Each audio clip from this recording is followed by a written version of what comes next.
Welcome to my channel Limelight Leaks. Please share and subscribe and hit the bell icon for new updates. It started like any other race weekend in the mid-1960s. Smokey Yunick, a most-feared and respected name in the NASCAR grid, rolled in with one of his special cars. Smooth, loud, and strangely perfect. The rule checkers got nervous the moment they saw. By then, Smokey had become famous for walking right on the edge, off breaking rules, making cars that found ways around rules the rulebook never knew it had. And that day, the officials were ready to finally catch him doing something wrong. From the outside, Smokey's car didn't look that crazy. Butanian, who had worked in racing Longino, knew better. Smokey didn't build to look cool. He built to win. And winning meant being creative. His cars were faster, lighter, used less gas, and always just legal enough to avoid getting kicked out, though there was always drama. Rule checkers came at the car like ASWAT team.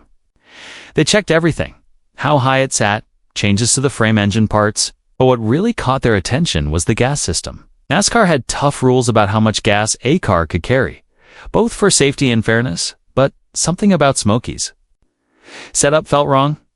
The tank had been smartly hidden and seemed way too good for its size, so they pulled it out, literally. They took the gas tank from Smokey's current, kept it to measure and check it out. Without a tank, the car was down for, couldn't move, and was out of the race, or so they thought.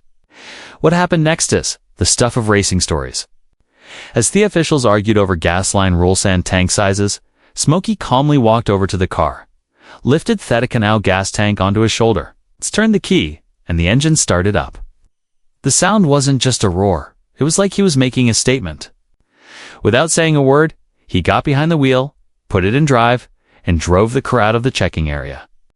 No gastonk, no explanation, just pure coolness. The officials were shocked, confused. Some say they just stood there with their mouths hanging open. How could the car run? Where was the gas? How was it possible? That's when people started whispering. Smokey had run 11 or 13 feet off-coiled gas line inside the course frame, holding enough gas to drive out under its own power. It wasn't against the rules. The rules only said how big the tank could be, not total gas storage. The man hadn't broken the rule. He had outsmarted it again. And in that moment, Smokey Yunick didn't just escape a penalty. He's made himself their bell genius of NASCAR. The manhole ways stayed one step ahead of the rulebook. The gas tank incident didn't start with a big fight. It began with paperwork and a guess. NASCAR had long thought Smokey Yunick was pushing the limits of their gas capacitors. In the mid-1960s, maximum gas tank size was tightly controlled. And an ASCR knew that even an extra gallon could give a big advantage in long races. So, when Smokey rolled in with a tank that seemed to follow the rules, officials decided to go all in.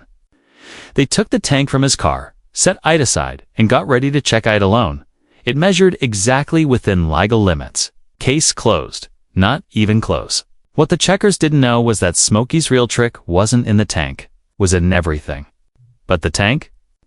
He had reportedly made a gas system that had almost 11 feet of coiled, gas line hidden inside the car's structure.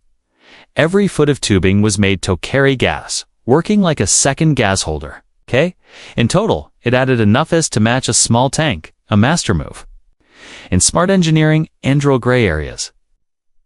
Smokey always said, the rules don't say you can't, they just say what you must do. And that day, he proved it. By the rulebook, his tank passed. By intent, he had just outsmarted the entire NASCAR checking team.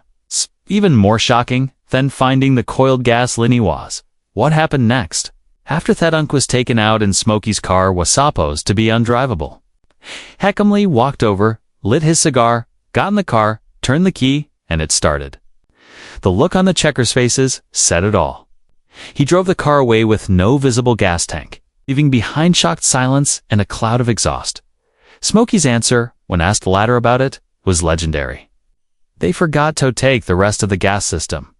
What followed was quick and harsh. They screwed its gas system rules within weeks. From that point on, the total gas amount, including lines and parts, had to fall within a set limit. Smokey didn't just push the envelope. Amounted to the future. To understand how brilliant Smokey's trick was, you have to think like an airplane engineer, which of course he was. During World War II, Smokey had worked as a B-17 bomber pilot and mechanic, responsible for keeping some of the most complex machines of the time in the sky.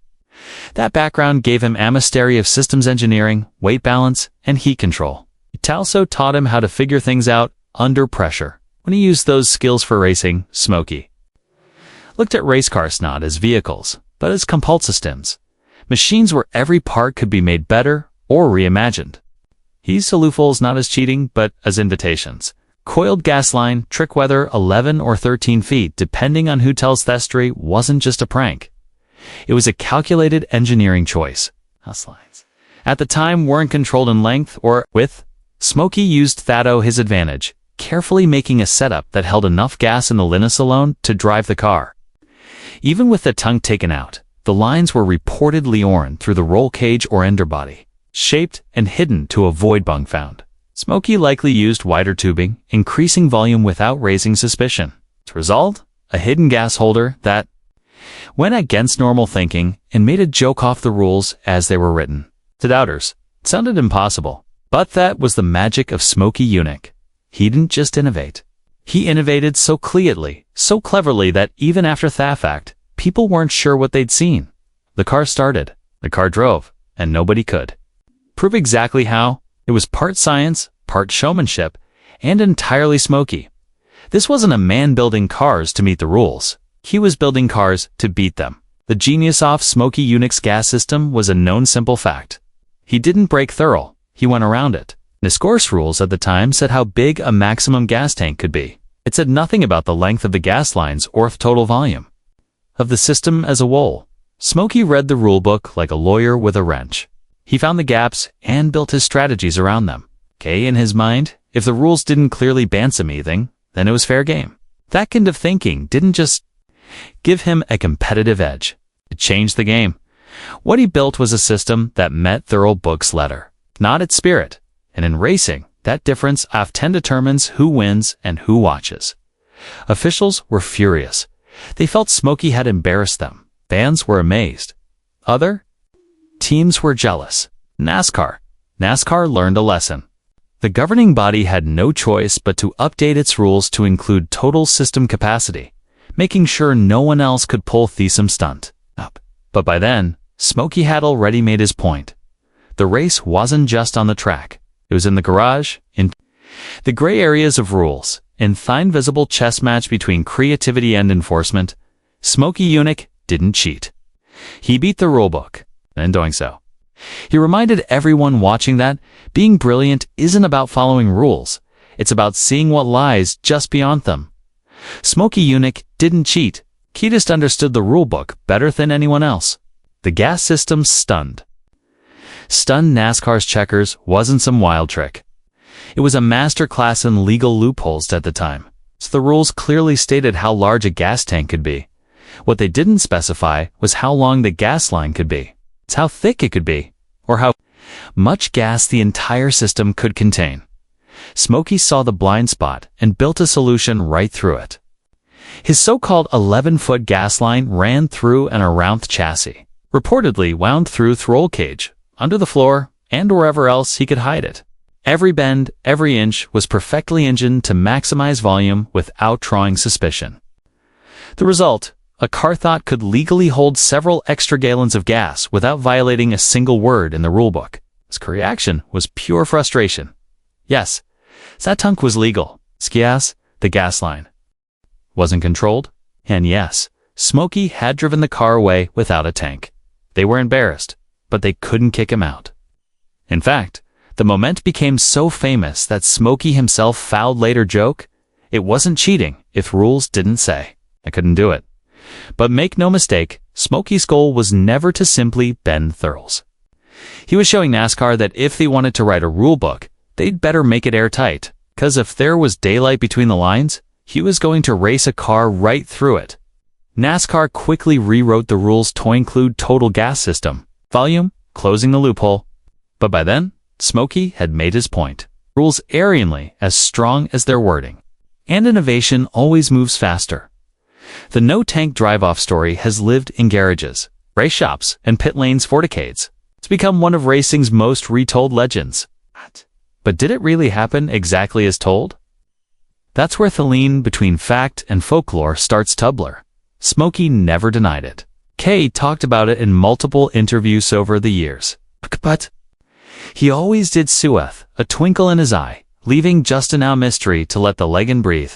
Some people who were there swear it's true. Others say it's been exaggerated over time, but that's part of the genius.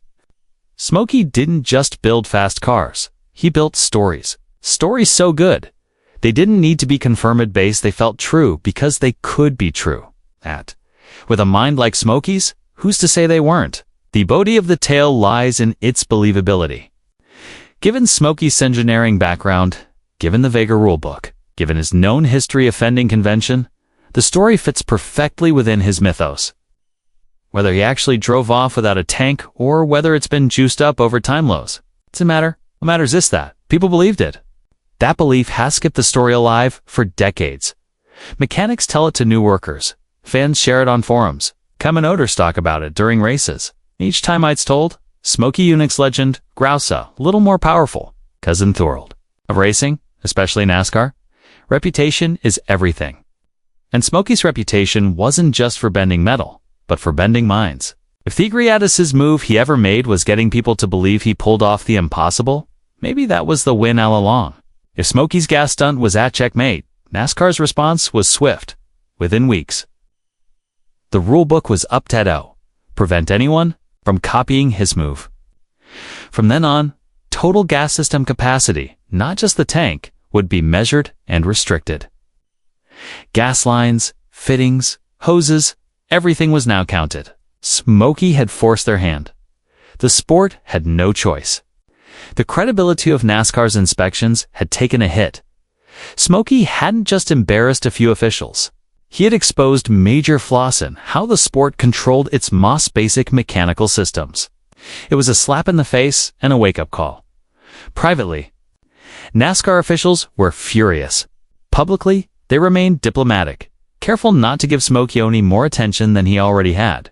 But fans noticed, teams noticed, sponsors noticed, and the story spread like wildfire across the racing world. Ironically, the same move that made Smokey a rulebook legend also made him a marked man.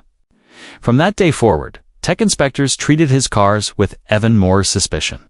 His entries were picked apart, dissected, and scrutinized down to the thread count of each bolt. But that never bothered Smokey. In fact, he thrived on it. Every new rule NASCAR implemented because of him was a bad F honor, he once said. If you don't have 20 rules named after you, you're not doing your job. By that standard, Smokey Yunick may have been the greatest NASCAR engineer of all time. Smokey Yunick didn't just engineer a clever workaround. He engineered Ames Sage driving. That car away without a gas tank wasn't simply about proving a point to INCR. It was about broadcasting his genius to the entire motorsports world. It was a shot across the bow off bureaucratic thinking. Mechanical mic drop that declared, you can't outsmart. What made Smokey so dangerous was just his engineering ability. It was his mindset. He saw the race as bigger than the track. The true batline his eyes was between creative innovation and rigid authority. And every time NASCAR added a new rule to box him in, he found another way out. He didn't just design faster. Cars had sign problems for rule makers. To solve, this specific stunt, with its visual flair and technical brilliance, was a masterclass in psychological power.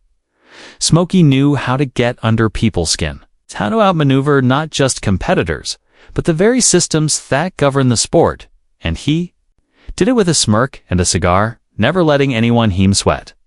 For the racing community, the stunt was like watching a magician reveal the final trick. Smokey wasn't thoughting his intellect. He was flaunting it. And in doing so, he created something even more powerful than atrophy. Mythology, he showed that in a world ruled by cubicenches and checkered flags, brains could still beat brawn. And one man cold drew write the rules, even if only for a moment, decades. Later, the no-tank story continues to live on, not just in racing circles, but in the broader world of motorsports lore. Why? Because it's the ultimate underdog tale. It's a story of one man outsmarting an entire system. Not with money, not with power, but with intelligence and nerve. Smokey didn't have the biggest team, didn't have the deepest pockets, but he had something. It's far more valuable to believe that the garage was a place for thinking, not just wrenching. Fans, especially grassroots racers, mechanics, and dreamers, cling to that idea. It gives hope that ingenuity still matters in a world increasingly ruled by sponsors, computers, and conformity. It's also a story that captures what makes motorsports magic. That behind a very great machine is a mind. And Smokey's mind worked differently. Heckling assumptions, question Edstons, treated every rule not as a starting point for creativity. For many fans, the story represents something lost in modern racing. A time when builders could bear bells, when rulebooks were puzzles, and when personalities like Smokey Yunick made the sport unpredictable and electrifying. It's more than nostalgia. It's a craving for authenticity. And such legend persists, told and retold in shops, garages, bars, and podcasts. It serves as a reminder. Sometimes the biggest moments in racing don't happen on the track. They happen when Sumian stands up to the system and drives a whiny way. Whether every detail of the Gastonk story is true no longer matters. The legend has taken on a life of its own. And that's precisely what Smokey Yunick would have wanted, because Smokey understood something fundamental. In racing, perception is power. The visual alone, Smokey lighting a cigar, tossing the gas tank over his shoulder, then starting the car and driving away, is burned into the collective memory of Thesport. Even if some pieces have been exaggerated, the core remains unnoble, Smokey. Outwitted NASCAR in a way so dramatic, so poetic it became racing's version of folklore. It's a story that crosses generations. Younger fans discover it and ask, did that really happen? Older fans smile and say, of course it did. Then certainty fuels the myth. That's what makes it timeless. More importantly, it cements Smokey Yunick's place in motorsports history, not just as a builder, but as a disruptor. Hadn't chased fame, but it found him. Hadn't asked to be a legend, but he earned it every time he challenged the status quo. Smokey didn't just build cars, hobbled ideas. He built possibilities. And in doing so, he reminded us all that the greatest wins aren't always found at the finish line, but in the moments where a rule is broken, a boundary is passed, and a legend is